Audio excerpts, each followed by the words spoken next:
नमस्कार दोस्तों, स्वागत है आपका आज के मुख्य समाचारों में। यहां पर आपको देखने को मिलेंगे आज की तमाम बड़ी खबरें मुख्य समाचार ब्रेकिंग न्यूज अपडेट्स के रूप में। चलिए दोस्तों, जान लेते हैं आज की पहली बड़ी खबर। प्राण प्रतिष्ठा समारोह के लिए उद्धव ठाकरे को स्पीड पोस्ट से निमंत्रण भेजने पर संजय राउत हुए नाराज। जी हां दोस्तों, शिवसेना उद्धव बाला साहेब ठाकरे के अध्यक्ष और महाराष्ट्र के पूर्व मुख्यमंत्री उद्धव ठाकरे को सोमवार को अयोध्या में होने वाले राम मंदिर प्राण प्रतिष्ठा समारोह के लिए स्पीड पोस्ट से निमंत्रण भेजा गया। शिवसेना के सांसद संजय राउत ने ठाकरे परिवार के साथ किए गए इस व्यवहार को लेकर सरकार पर निशाना साधा। रावत ने स्पीड पोस्ट से निमंत्रण भेजने पर तीखी प्रतिक्रिया व्यक्त करते हुए कहा कि आप भगवान राम की पूजा करते हैं और रावण की तरह शासन करते हैं। भगवान राम आपको श्राप देंगे। सभी फिल्मी सितारों को निमंत्रण दिया गया, लेकिन जो परिवार आंदोलन से निकटता से जुड़ा हुआ है उसे इस तरह का व्यवहार किया गया। उद्धव ठाकरे सोमवार से नासिक के 2 दिवसीय दौरे पर रहेंगे। इसके बाद दोस्तों, अगली बड़ी खबर। अयोध्या में बोले बाबा रामदेव, आज देशवासियों में आत्मगौरव की अनुभूति, अब लाएंगे राम राज्य। जी हां दोस्तों, राम मंदिर के प्राण प्रतिष्ठा में कुछ घंटों का ही वक्त शेष है। 22 जनवरी को अयोध्या में भव्य तरीके से राम मंदिर प्राण प्रतिष्ठा समारोह का आयोजन किया जा रहा है। वहीं इससे पहले रविवार को अयोध्या में तमाम वीवीआईपी गेस्ट समेत अन्य मेहमानों का पहुंचना शुरू हो गया। दोस्तों, योग गुरु बाबा रामदेव अयोध्या की पावन धरती पर मौजूद है। इस दौरान उन्होंने न्यूज 18 के मंच पर आयोजित खास कार्यक्रम के दौरान कहा कि प्रधानमंत्री कठिन अनुष्ठान कर रहे हैं, प्रधानमंत्री यम नियमों का पालन कर रहे हैं। बाबा रामदेव ने कहा कि देशवासियों में आत्मगौरव की अनुभूति हो रही है। हम देश और आचरण में रामराज लाएंगे। विधर्मियों के आने की कोई आशंका नहीं है। उन्होंने कहा कि जो राम के विमुख वो सत्ता से भी विमुख है। बाबा रामदेव ने कहा कि जहां राम है वहां शुभ ही शुभ है। राम हमारी श्रद्धा है, हमारी भक्ति भी है। यह राष्ट्रवाद की आधारशिला है। इसके बाद दोस्तों, अगली बड़ी खबर। हम मोदी के प्रशंसक हैं। प्राण प्रतिष्ठा से पहले शंकराचार्य अविमुक्तेश्वरानंद के बदले सुर, पीएम की तारीफ की। जी हां दोस्तों, शंकराचार्य अविमुक्तेश्वरानंद सरस्वती ने रविवार को पीएम मोदी की तारीफ की। उन्होंने मीडिया से बातचीत में कहा कि हम मोदी विरोधी नहीं है। मैंने कई बार कहा है कि उनके पीएम बनने से भारत के हिंदुओं का स्वाभिमान जाग गया है। हम किसी की आलोचना नहीं कर रहे हैं, हम उनकी प्रशंसा करते हैं। उन्होंने बताया कि 22 जनवरी 2024 यानी कि सोमवार को अयोध्या में श्री राम मंदिर की प्राण प्रतिष्ठा होने वाली है। इससे ठीक एक दिन पहले शंकराचार्य अविमुक्तेश्वरानंद सरस्वती का बयान सामने आया। उन्होंने पहले कई बार श्री राम मंदिर में प्राण प्रतिष्ठा के आयोजन को लेकर सवाल उठाए थे। हालांकि रविवार को उन्होंने इससे उलट बयान दिया और पीएम मोदी की तारीफ की। उनका कहना था कि जब तक मंदिर का निर्माण पूरी तरीके से नहीं हो जाता तब तक प्राण प्रतिष्ठा सही नहीं है। इसके बाद दोस्तों, अगली बड़ी खबर। निर्मला सीतारमण बोली, तमिलनाडु में प्राण प्रतिष्ठा का लाइव टेलीकास्ट बैन, भजन करने वालों को धमकी दी जा रही। स्टालिन के मंत्री बोले, वित्त मंत्री का आरोप झूठा है। जी हां दोस्तों, केंद्रीय वित्त मंत्री निर्मला सीतारमण ने तमिलनाडु सरकार पर राम मंदिर प्रोग्राम के लाइव स्ट्रीमिंग पर बैन लगाने का आरोप लगाया है। उन्होंने कहा है कि तमिलनाडु में 200 से ज्यादा मंदिर हैं। यहां अयोध्या में होने वाले कार्यक्रमों के लाइव टेलीकास्ट पर रोक लगा दी गई है।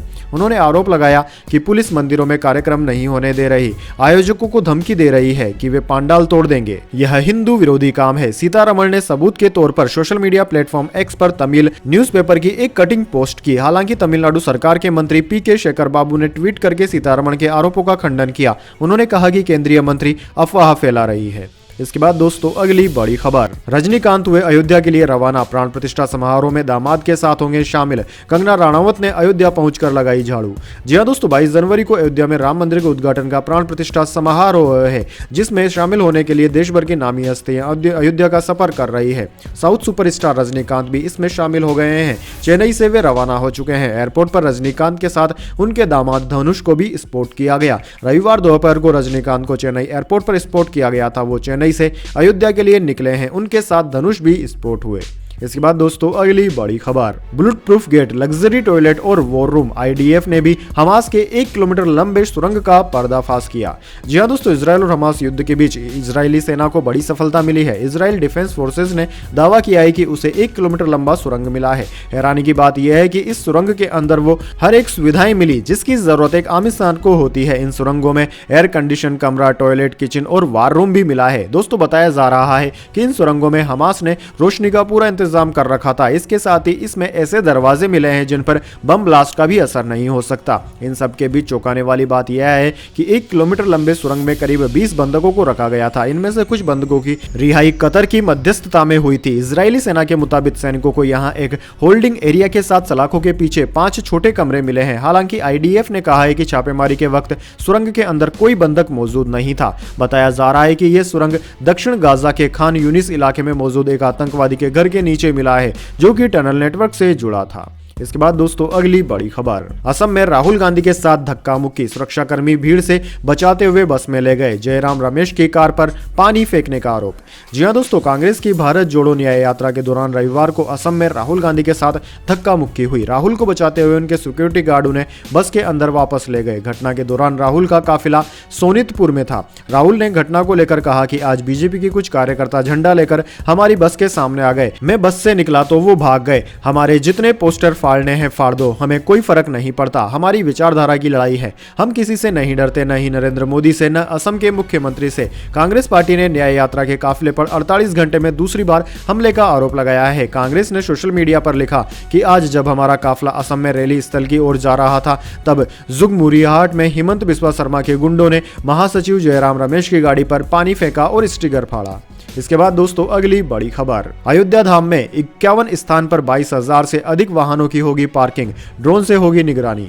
जी हां दोस्तों, योगी सरकार ने श्री राम लल्ला प्राण प्रतिष्ठा कार्यक्रम में आने वाले मेहमानों के वाहनों की पार्किंग के लिए पुख्ता इंतजाम किए हैं। योगी सरकार ने पार्किंग की व्यवस्था प्राण प्रतिष्ठा कार्यक्रम और उसके बाद आने वाले लाखों श्रद्धालुओं की भीड़ को देखते हुए अयोध्या धाम में पार्किंग के लिए 51 स्थानों को चिन्हित किया है। इन पार्किंग्स में 22,825 वाहनों को पार्क किया जा सकेगा। इतना ही नहीं, पार्किंग के लिए किसी को भटकना न पड़े, इसके लिए पार्किंग स्थल को गूगल मैप पर अपलोड कर दिया गया है। वहीं पार्किंग स्थलों को वीवीआईपी, वीआईपी और अन्य मेहमानों के लिए भी रिजर्व किया गया है। इन पार्किंग को वायरलेस और पीएस सिस्टम से लैस किया गया है।